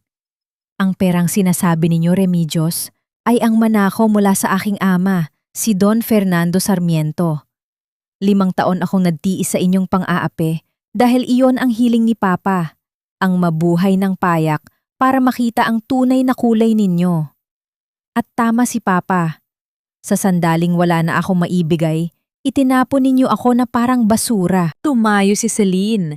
Ang kanyang magandang gown ay tila naging isang mabigat na pasanin. Hindi na siya makapagsalita. Ang kanyang mga mata ay palipat-lipat kay Enzo at Mariel.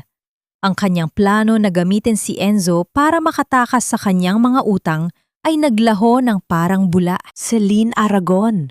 Tawag ni Mariel, ang kanyang boses ay naging matalim na parang talim ng espada. Alam ko kung bakit mo ito ginawa. Alam ko ang tungkol sa tatay mo at sa pamilya Sarmiento. Pero sa pagtatangka mong maghigante, ginamit mo ang isang lalaking kasing gahaman mo rin.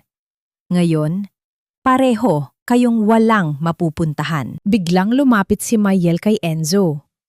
Yumuko siya ng bahagya para magkapantay ang kanilang mga mata.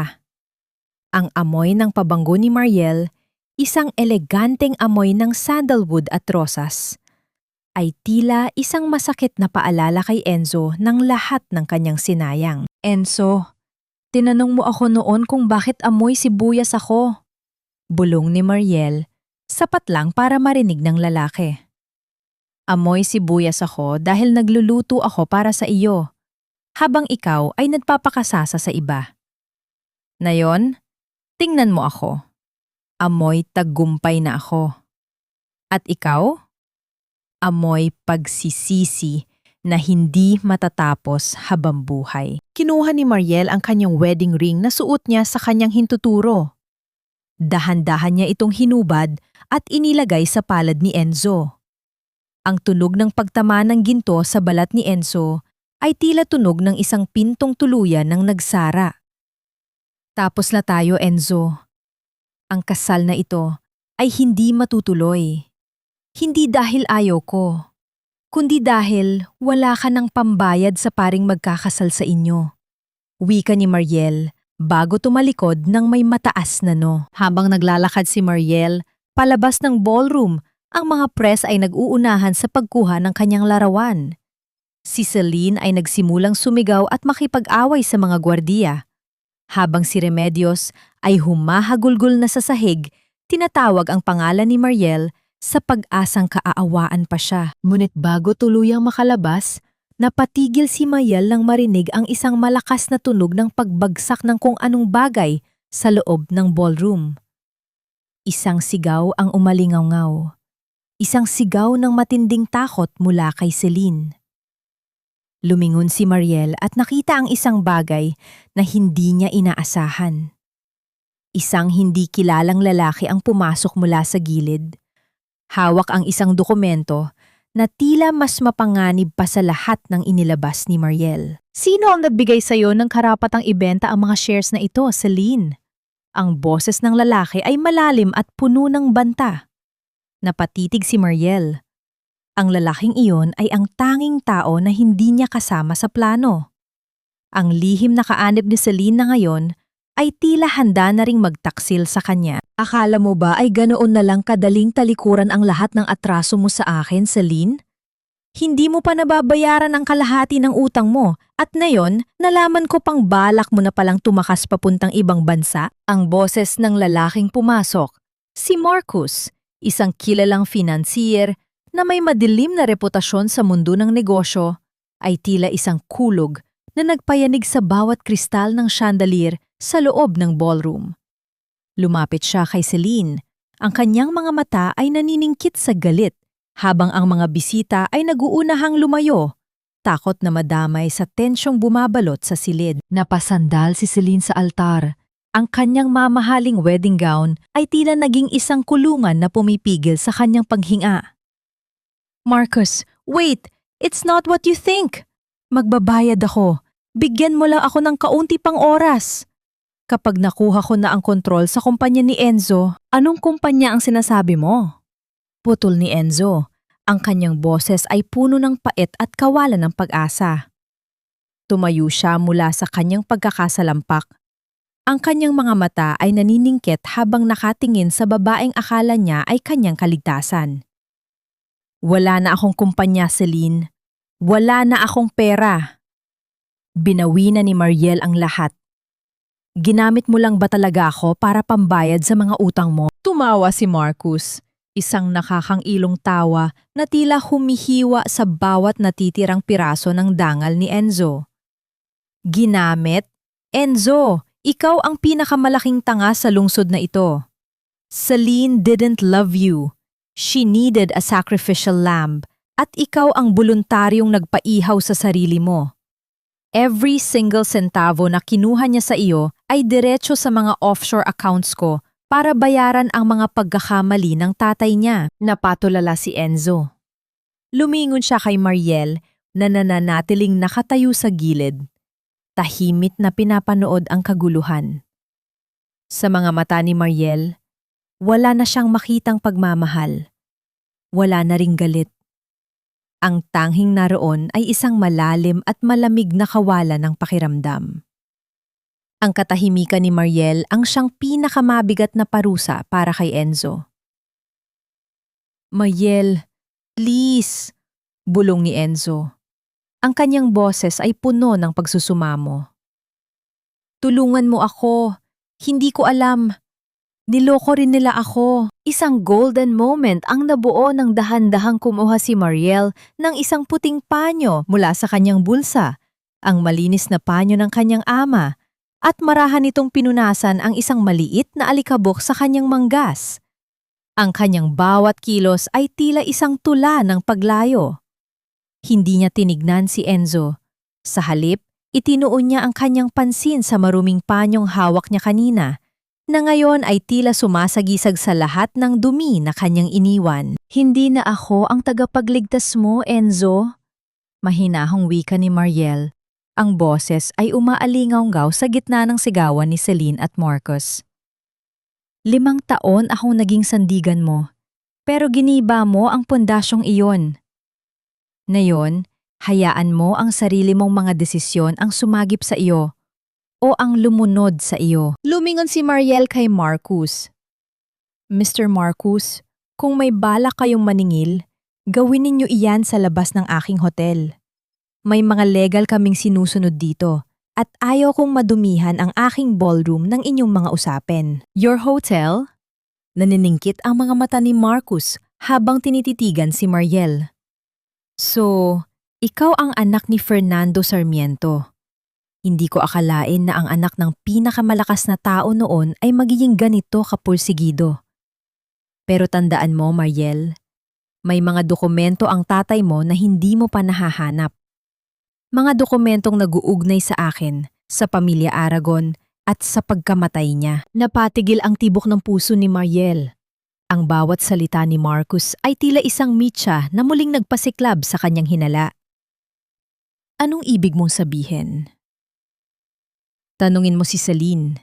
Noong isi si Marcos habang pilit na kinakaladkad si Celine palabas ng ballroom.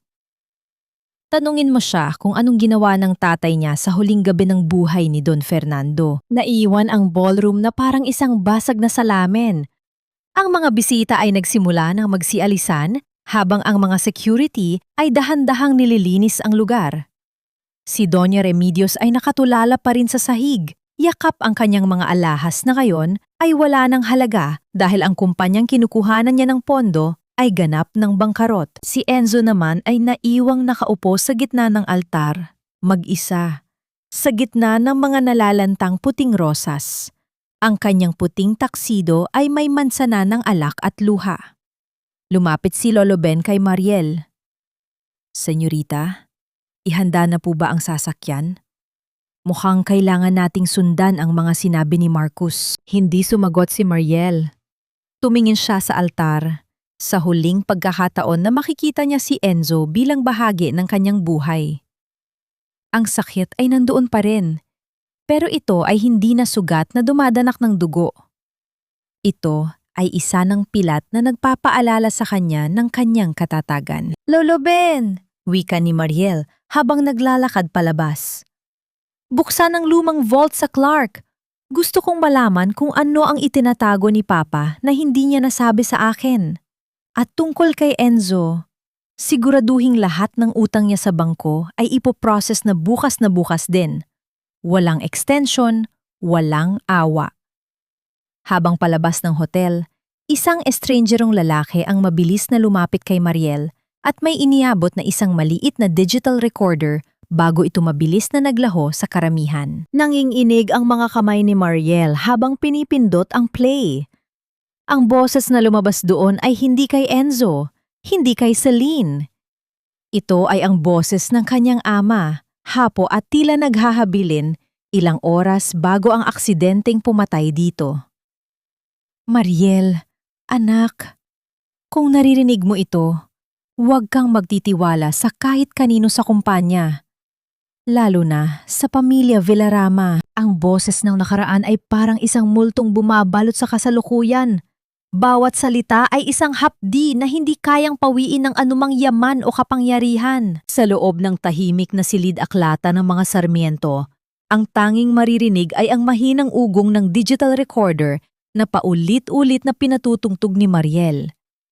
Ang bawat buntong hininga ng kanyang ama sa recording ay tila isang mabigat na pasanin na dumadagan sa kanyang balikat.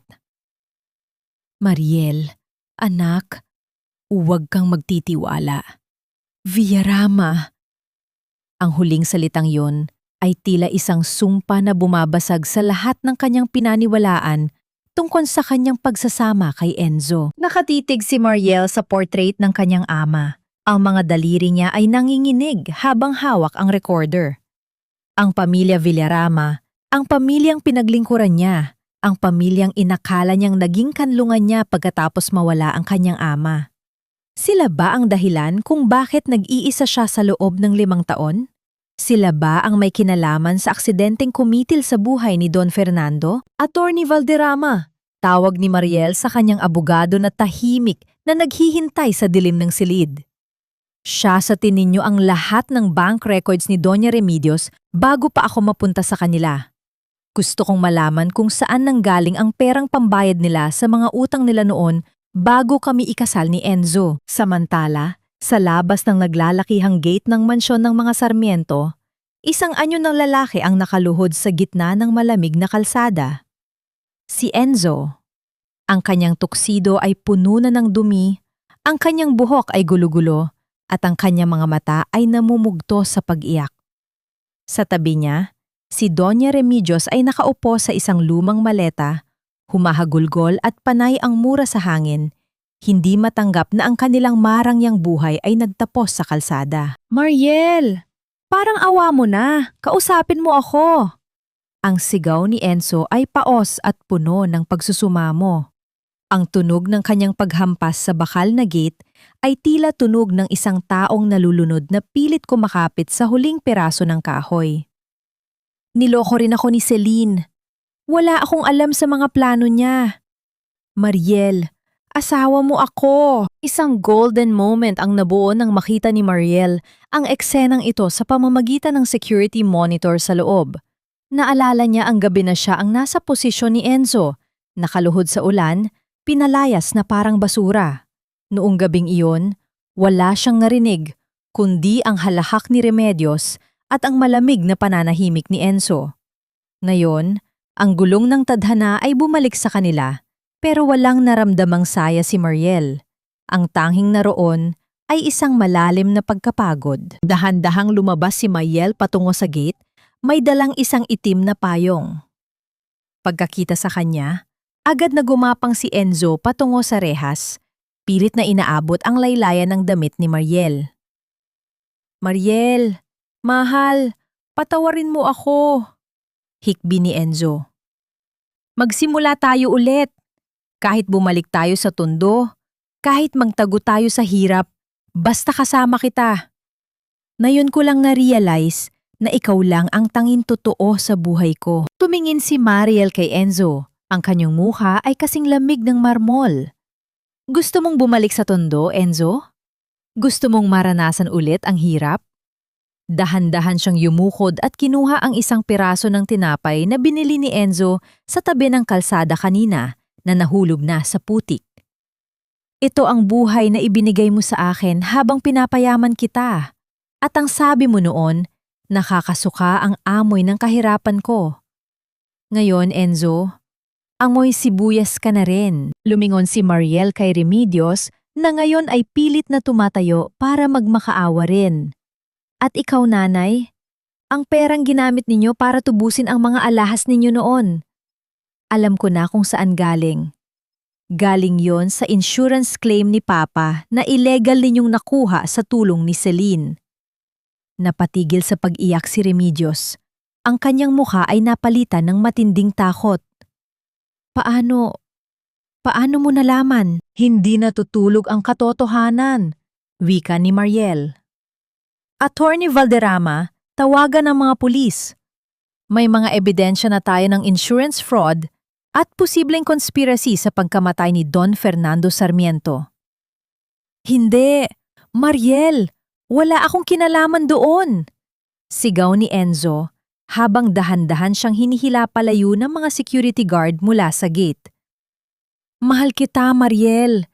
Hindi ko magagawa iyon kay Don Fernando." Pumasok muli si Mariel sa loob ng mansyon. Hindi pinapansin ang mga pagsusumamo ng mag-ina sa labas. Ang tunog ng pagsasara ng gate ay tila isang huling hatol. Ngunit sa kanyang paglalakad patungo sa loob, isang mensahe ang pumasok sa kanyang cellphone mula sa isang hindi kilalang numero. Isang litrato ang nakalakip sa mensahe. Litrato ito ng kanyang ama noong gabing bago ito mamatay, at sa likod nito ay makikita ang isang pamilyar na kotse. Isang kotseng hindi kay Enzo, hindi kay Celine, kundi ang kotseng laging ginagamit ni Lolo Ben. Napatigil si Mariel sa gitna ng pasilyo. Ang kanyang hininga ay tila naging yelo sa kanyang lalamunan. Lumingon siya sa likuran, kung saan maingat na naglalakad si Lolo Ben. Bit-bit ang kanyang mga gamit. Ang mukha ay nananatiling mahinahon at puno ng katapatan. "Lolo Ben?" Mahinang tawag ni Mariel. Tumigil ang matanda at tumingin sa kanya. "Bakit po, senyorita? Saan mo dinala ang kotse ni Papa noong gabi ng aksidente?" Ang tanong ni Mariel ay tila isang punyal na naghihintay ng biktima. Ang ngiti ni Lolo Ben ay dahan-dahang naglaho, napalitan ng isang ekspresyong hindi kailanman nakita ni Mariel sa loob ng maraming taon. Isang ekspresyon ng isang taong may itinatagong lihim na mas madilim pa sa gabi. Ang tiwala ay parang isang kristal na banga. Kapag nabasag, kahit anong pagdidikit ang gawin mo, mananatili ang mga lamat na magpapaalala sa iyo ng sakit ng pagkakaloko. Ang katahimikan sa pasilyo ng mansyon ay tila naging isang mabigat na kumot na humahadlang sa bawat panhinga ni Mariel. Nakatayo siya ilang hakbang lamang ang layo kay Lolo Ben, ang tanging taong inakala niyang naging tapat sa kanya sa loob ng maraming taon. Ang liwanag mula sa kanyang cellphone ay tumatama sa kanyang nanginginig na mukha, habang ang anino ng matanda ay tila isang dambuhalang naghihintay sa dilim. Senyorita, ang mga mata ay madalas na nakakakita ng mga bagay na hindi naman talaga iyon ang ibig sabihin. Mahinahong wika ni Lolo Ben. Ang boses ay nananatiling malumanay, ngunit may dalang bigat na hindi maipaliwanag. Ang kotseng iyon ay ginamit ko noong gabing yon, dahil sa utos ng iyong ama. Pero hindi para saktan siya, kundi para iligtas ka. Napakunot ang noon ni Mariel. Ang kanyang puso ay tila isang tambol na mabilis ang pagtibok. Iligtas ako? Lolo Ben, nakita ko sa litrato. Nandoon ka bago bumagsak ang kotse ni Papa sa bangin. At sa recorder, sinabi ni Papa na wag akong magtitiwala. Akala ko ang mga Villarama lang ang tinutukoy niya. Pero bakit ikaw ang nandoon? Isang golden moment ang nabuo nang dahan-dahang itinaas ni Lolo Ben ang kanyang mga kamay. Ang mga kamay na may mga kalyo at kulubot, ang mga kamay na nag-alaga kay Mariel noong bata pa siya. May kinuha siyang isang lumang susi mula sa kanyang bulsa at iniabot ito kay Mariel. Ang tatay mo, si Don Fernando, ay alam na may mga taong nantatangka sa buhay niya. Simula ng matanda, ang kanyang mga mata ay nagsimulang mamasa. Alam niya na ang pamilya Aragon at ang mga Villarama ay nagkakaisa para pabagsakin ang Sarmiento Holdings. Noong gabing yon, inutusan niya akong sundan siya ng palihim dahil alam niyang may sumasabotahe sa preno ng kanyang kotse. Gusto niyang ako ang kumuha ng black box at ng mga dokumento bago pa ito makuha ng mga pulis na binayaran ng mga Aragon. Napaupo si Mariel sa isang silya. Ang kanyang tuhod ay tila naging malambot na parang jelly. Ibig mong sabihin, hindi aksidente ang pagkamatay ni Papa? Pinatay siya? Opo, senyorita. At ang dahilan kung bakit niya ipinagawa sa iyo ang 5 taong pagtitiis ay para protektahan ka. Pagpapatuloy ni Lolo Ben. Gusto niyang isipin ng lahat na ikaw ay isang mahirap na asawa lang para hindi ka nila pag-interesan habang inaayos ko ang lahat ng ebidensya sa Clark. Ang insurance claim na nakuha ni Remedios, isang pain lang yon para lumabas ang tunay na kulay nila. Pero ang hindi namin inaasahan ay ang pagpasok ni Marcos sa eksena. Sa gitna ng kanilang pag-uusap, isang malakas na tunog ng pagpreno ng sasakyan ang narinig mula sa labas ng gate. Kasunod nito ang malakas na pagbukas ng pinto ng mansyon. Pumasok si Marcos, ang financier na may madilim na ngiti, kasama ang ilang mga lalaking nakauniporme ng National Bureau of Investigation. Napakagandang reunion naman nito. Pawang-botya ni Marcos habang naglalakad patungo sa gitna ng sala. Mariel Sarmiento? O baka mas gusto mong tawaging ang biyuda ng Villarama? Masyado kayatang naging kampante sa pagbawi ng iyong mana. Marcos, wala kang karapatang pumasok dito. Sigaw ni Mariel na pilit na tumatayo para harapin ang bagong banta. Actually, mayroon. Sagot ni Marcos habang naglalatag ng isang dokumento sa ibabaw ng lamesa. Ang lupang kinatatayuan ng mansyong ito at ang kalahati ng shares ng Sarmiento Holdings ay ginamit na collateral ni Celine Aragon at Enzo Villarama noong nakaraang buwan. At dahil hindi sila nakabayad sa itinakdang oras, ang lahat ng ito ay pag-aari ko na ngayon. May pirma ni Celine bilang legal representative at may pirma ni Enzo bilang asawa mo. Naramdaman ni Mariel ang isang malamig na agos ng takot. Paanong hindi ko pinirmahan ang kahit anong authorization? Hindi mo kailangang pumirma, Mariel. Nuumisi si Marcos. Ginamit nila ang power of attorney na pinirmahan mo nung unang taon ng kasal ninyo. Ang dokumentong akala mo ay para lang sa pagpapatakbo ng inyong maliit na negosyo sa Tondo. It was a blank check, and they used it to bury you. Ang bawat salita ni Marcos ay tila isang pako na muling ibinaon sa kabaong ng mga pangarap ni Mariel. Ang tagumpay na akala niya ay hawak na niya ay dahan-dahang dumudula sa kanyang mga daliri dahil sa isang pagkakamali na nagawa niya dahil sa pag-ibig 5 taon na ang nakalilipas. Lumingon si Mariel kay Lolo Ben, naghahanap ng kasagutan. Ngunit ang matanda ay nakatingin lamang sa dokumento nang may matinding galit. Huwag kang mag-alala, Mariel. Bulong ni Marcus habang lumalapit sa kanya. Ang kanyang hininga ay amoy alak at kapangyarihan. Pwede pa tayong mag-usap. Sabihin mo lang sa akin kung nasaan ang huling vault ni Don Fernando at baka payagan kitang manatili rito. Bilang katulong ko, isang matinding pagkapahiya ang naramdaman ni Mariel, mas matindi pa sa ginawa ni Enzo at Remedios. Ngunit sa gitna ng kanyang kawalan ng pag-asa, napansin niya ang isang bagay sa kamay ni Marcus. Isang singsing na may pamilyar na tatak. Isang tatak na nakita niya sa mga lumang gamit ng kanyang ama.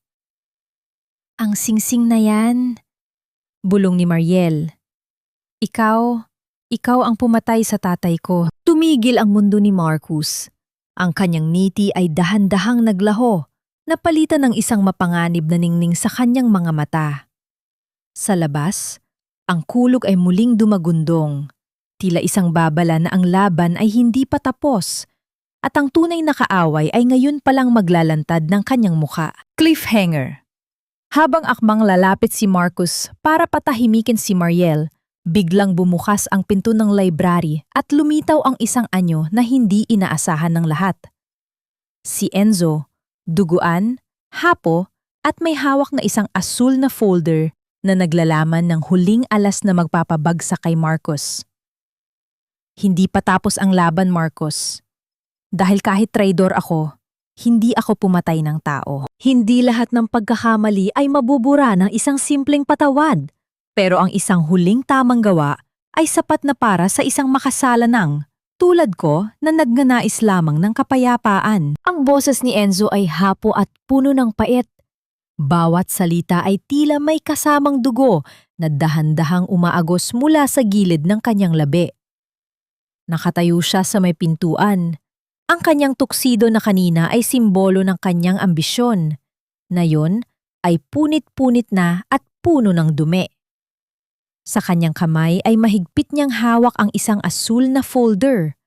Ang parehong folder na naging mitsa ng kanyang pagkawasak. Ngunit na yon ay tila naging susi ng kanyang kaligtasan. Napatigil si Marcos. Ang kanyang mga mata ay naniningkit habang tinititigan ang duguang anyo ni Enzo. Anong ginagawa mo rito, Enzo? Akala ko ba ay abala ka sa pag-iyak sa gilid ng kalsada? Huwag mong subukang maging bayani. Dahil sa kwentong ito, isa ka lang namang ekstra na madaling burahin. Tumawa si Enzo, isang mahina at paos na tawa na tila nagmumula sa kailaliman ng kanyang pagsisisi. Lumapit siya kay Mariel, iniiwasan ang masamang tingin ni Marcus at dahan-dahang inabot ang folder sa kanyang asawa. Sa sandaling nagdikit ang kanilang mga kamay, naramdaman ni Mariel ang panginginig ni Enzo. Isang panginginig ng isang taong hinarap ang kanyang pinakamatinding takot. Mariel, ito ang tunay na kopya. Bulong ni Enzo, ang kanyang mga mata ay puno ng pagsusumamo. Ang dokumentong hawak ni Marcus ay peke. Ninakaw ni Celine ang aking pirma. Pero hindi niya alam na bago ko ibigay ang lahat sa kanya, nakuha ko ang ebidensya ng sabuatan nila ni Marcus laban sa iyong ama. Lahat ng bank transfers, lahat ng usapan tungkol sa preno ng kotse ni Don Fernando. Nandoon lahat. Naramdaman ni Mariel ang pag-akyat ng init sa kanyang dibdib. Isang golden moment ang nabuo nang mapansin niya ang isang maliit na sugat sa palad ni Enzo. Isang sugat na nakuha nito sa pakikipag-agawan sa mga tauhan ni Marcus para lang madala ang folder na ito sa kanya. Sa kabila ng lahat ng sakit na ibinigay ni Enzo, sa huling sandali, pinili nitong tumayo para sa katarungan ng pamilya Sarmiento. Sinungaling! Sigaw ni Marcus, sabay bunot ng isang baril mula sa loob ng kanyang suit. Ibigay mo sa akin ang folder na yan, Mariel. Huwag mong subukan ang pasensya ko. Ngunit bago pa man makahakbang si Marcus, mabilis na humarang si Lolo Ben sa harap ni Mariel, habang ang mga tauhan ng NBI na kasama ni Marcus kanina ay biglang nagbago ng posisyon. Ang mga baril na inakala ni Marcus na proteksyon niya ay ngayon ay nakatutok na sa kanya. Mr. Marcus, sa ilalim ng kapangyarihan ng batas, Ikaw ay inaresto sa kasong murder at malakihang panloloko, wika ng pinuno ng mga NBI agents. Salamat sa impormasong ibinigay ni Mr. Villarama kaninang madaling araw. Napatunayan namin na ang lahat ng dokumento mo ay gawa-gawa lamang. Nanlaki ang mga mata ni Marcus. Ang kanyang mukha ay napalitan ng matinding takot at galit. Enzo, traidor ka. Pagbabayaran mo ito! Habang kinakaladkad si Marcus palabas, ang katahimikan ay muling bumalot sa mansyon. Dahan-dahang napaluhod si Enzo sa harap ni Mariel, ang kanyang lakas ay tuluyan ng naubos. Tumulo ang kanyang mga luha sa makintab na sahig, hinahaluan ang dumi at dugo. Hindi ko hinihiling na tanggapin mo ako ulit, Mariel. Hikbi ni Enzo. Ang kanyang boses ay tila isang marupok na sinulid. Alam kong wala na akong puwang sa buhay mo. Pero sana ay maniwala ka na kahit naging mahina ako, minahal kita sa abot ng aking makakaya. Patawad sa lahat ng hirap na ibinigay ko sa iyo. Tumingin si Mariel sa aso na folder at pagkatapos ay kay Enzo. Ang galit na kanina ay nag-aapoy sa kanyang puso ay dahan-dahang napalitan ng isang malalim na kapayapaan. Hindi ito ang kapayapaan ng muling pagsasama, kundi ang kapayapaan ng pagpapatawad na nagmumula sa katarungan. Tumayo ka, Enzo. Mahinahong wika ni Mariel. Ang katarungan para kay Papa ay nakamit na. At ang utang mo sa akin ay itinuturing ko ng bayad dahil sa ginawa mo ngayong gabi. Pero kailangan mong harapin ang pananagutan mo sa batas para sa mga pagkakamaling nagawa mo sa kumpanya.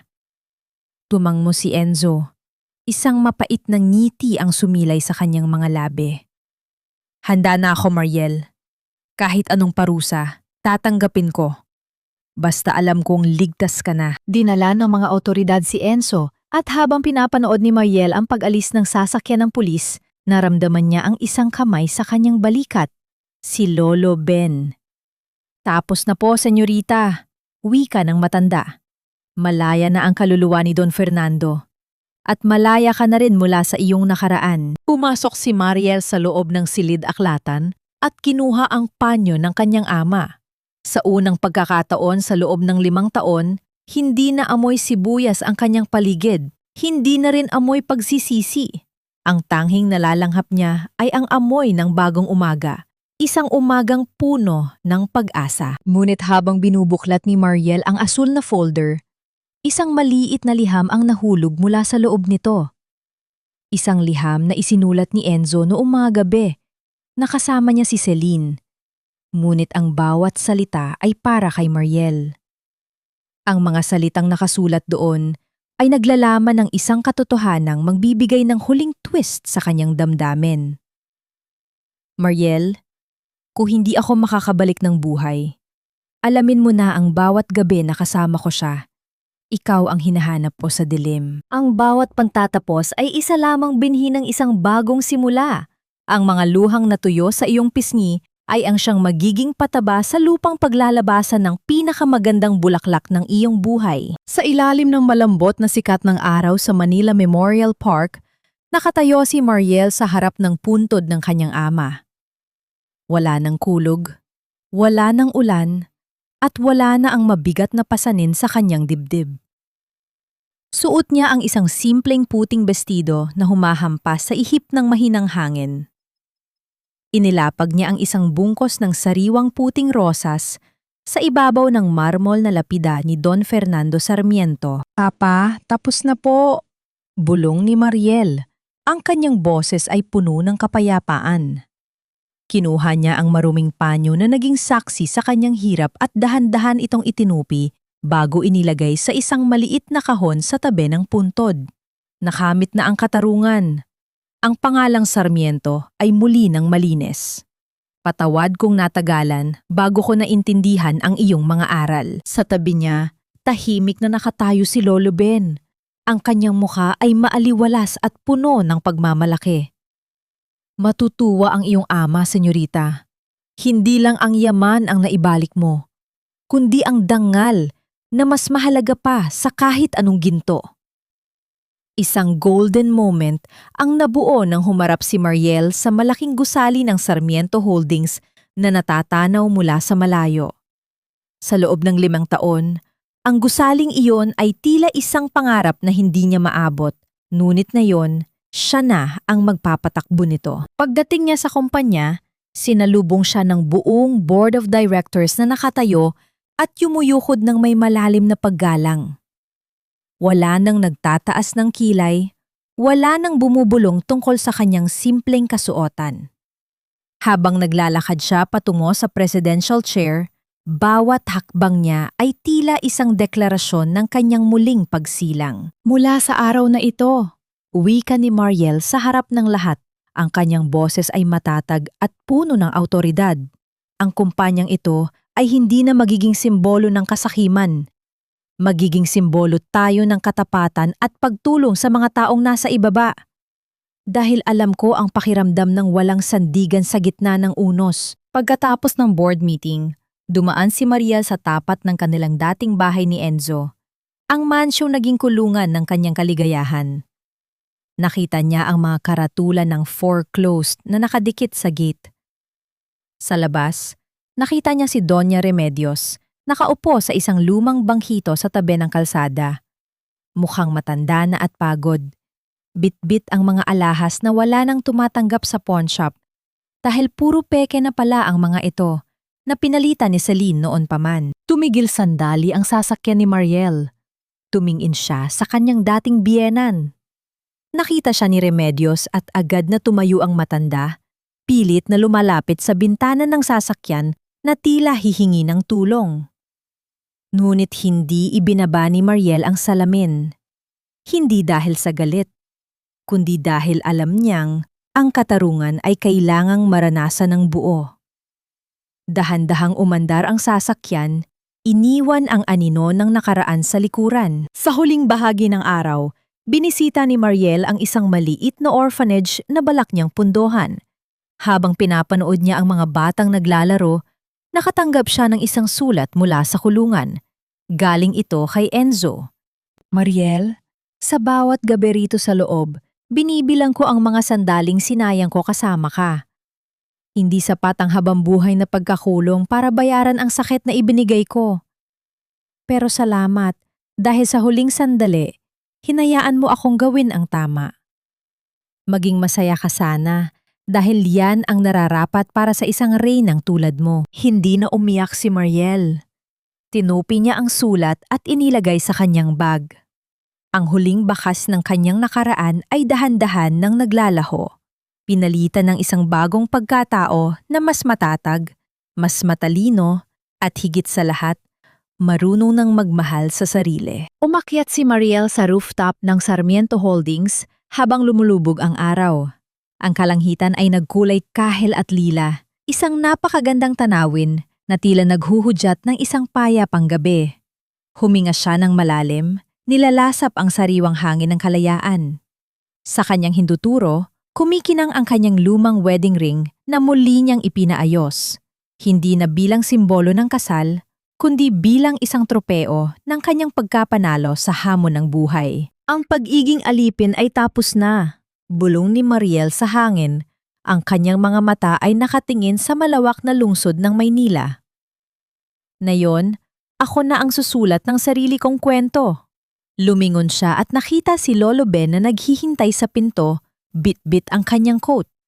Mumiti si Mariel, isang tunay ng ngiti na nagmumula sa kailaliman ng kanyang kaluluwa. Ang babaeng pinalayas sa ulan ay wala na. Ang narito ngayon ay ang tagapagmana, ang tagapagtanggol, at ang babaeng pinili ang sarili. 1 taon ang mabilis na lumipas na parang isang agos ng ilog na dahan-dahang humuhugas sa bawat bakas ng putik sa dalampasigan. Ang ingay ng mga iskandalo at ang pait ng pagtataksil ay dahan-dahang napalitan ng katahimikan at kaayusan sa buhay ni Mariel Sarmiento. Sa loob ng 1 taong iyon, hindi lamang ang gusali ng Sarmiento Holdings ang kanyang itinayo. Muli rin niyang binuo ang kanyang sarili mula sa mga pira-pirasong alaala ng isang babaeng inakalang ang pag-ibig ay sapat na para mabuhay. Isang hapon, Habang ang huling sikat ng araw ay tumatama sa mga bintana ng kanyang opisina, dinalaw ni Mariel si Enzo sa kulungan sa huling pagkakataon. Walang galit, walang pot, at wala nang pang-iinig sa kanyang mga kamay habang nakaupo sa harap ng salamin na naghihiwalay sa kanila. Nakita niya ang kanyang dating asawa, payat, lanta, at may mga matang wala ng ningning ng ambisyon. Narito ako para sabihing pinapatawad na kita, Enzo. Mahinahong wika ni Mariel. Ang kanyang boses ay tila isang banayad na himig sa gitna ng ingay ng bisita. Hindi dahil karapat-dapat ka sa patawad ko, kundi dahil karapat-dapat ang puso ko sa kapayapaan. Pinapalaya na kita sa aking galit, gaya ng pagpapalaya ko sa aking sarili mula sa ating nakaraan. Napayo ko si Enzo. Ang kanyang mga balikat ay nangangatog sa pagpigil ng hikbi. Salamat, Mariel. Ngayon ko lang naintindihan na ang tunay na yaman ay hindi ang kumpanyang hinangad ko, kundi ang babaeng binaliwala ko.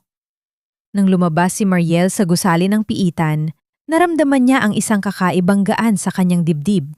Ang huling tanikala na nag-uugnay sa kanyang paghihirap ay tuluyan ng naputol. Hindi na siya ang asawang biktima. Siya na ang reyna ng kanyang sariling tadhana. Sa kanyang pag-uwi sa mansyon, sinalubong siya ni Lolo Ben na may dalang tasa ng mainit na tsaa. Naglakad si Mariel patungo sa harden, kung saan ang mga bulaklak na itinanim niya pagkatapos ng bagyo ay ganap na ngayong namumukadkad. Doon, sa ilalim ng malawak na kalangitan, nahanap niya ang tunay na kahulugan ng binyin. Isang katahimikang hindi nagmumula sa kawalan ng gulo, kundi sa katatagan ng loob sa gitna ng anumang unos. Ang kwento ni Mariel ay naging isang alamat sa mga kababaihan sa Manila, isang paalala na ang isang babaeng marunong magsakripisyo ay marunong din dapat lumaban. Natutunan niya na ang tunay na mana ay hindi ang ginto o ang mga gusali, kundi ang dangal na hinding-hindi mananakaw ng kahit sinong manilinlang. Ang bawat pilat sa kanyang puso ay nagsilbing mapapatungo sa kanyang tagumpay. Sa huling sandali ng araw, habang pinagmamasdan ni Mariel ang pagsikat ng mga bituin, isang ngiti ang sumilay sa kanyang mga labi. Alam niya na anuman ang dumaang bagyo bukas, hindi na siya muling luluhod sa putikan. Dahil ngayon, alam na niya ang kanyang tunay na halaga.